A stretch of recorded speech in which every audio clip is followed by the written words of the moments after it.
mention in the book that Rav Soloveitchik had a interest in the topic of electricity.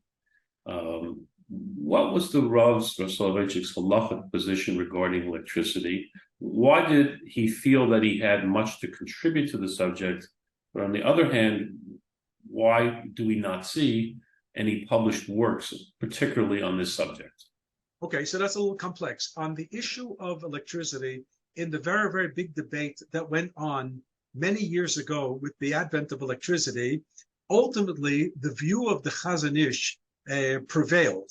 And that was that electricity has to be seen under the framework of construction when you're closing a circuit or opening a circuit. And that's how he saw it. And hence, it would be a biblical violation to use electricity on Shabbat and on Yom Tov as well. This was the Chazon Ish's opinion. However, not everybody went along with the Chazon Ish's opinion.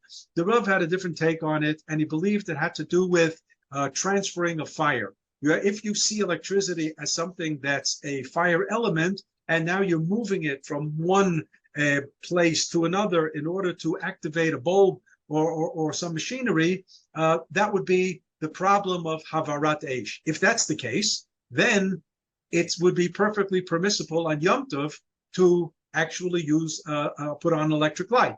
And indeed, that was the Rav's opinion back in the 30s and in the 40s and 50s in Boston.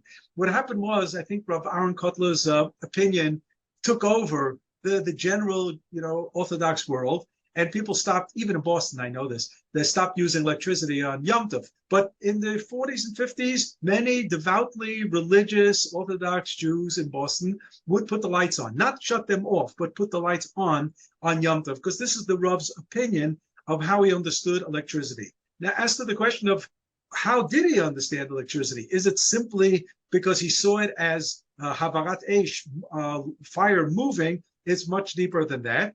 And the Rav believed that from a physics point of view, and let's just point out parenthetically, the Rav knew science very, very well.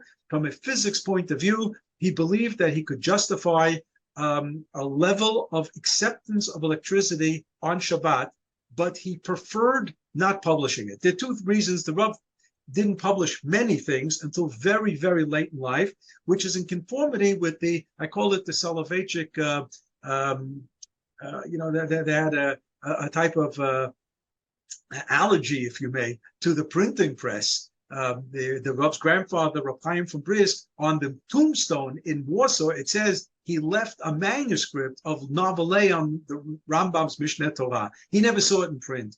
And the reason is that the Soloveitchiks believe that as long as you're breathing, as long as you're talking, as long as you can say, you can correct, don't run to the printing press. But after 120 years, it can be brought to a printing press. So that was one thing. It was this general allergic reaction to the print.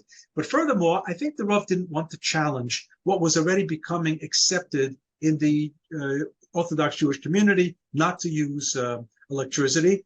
So he just kept it to himself.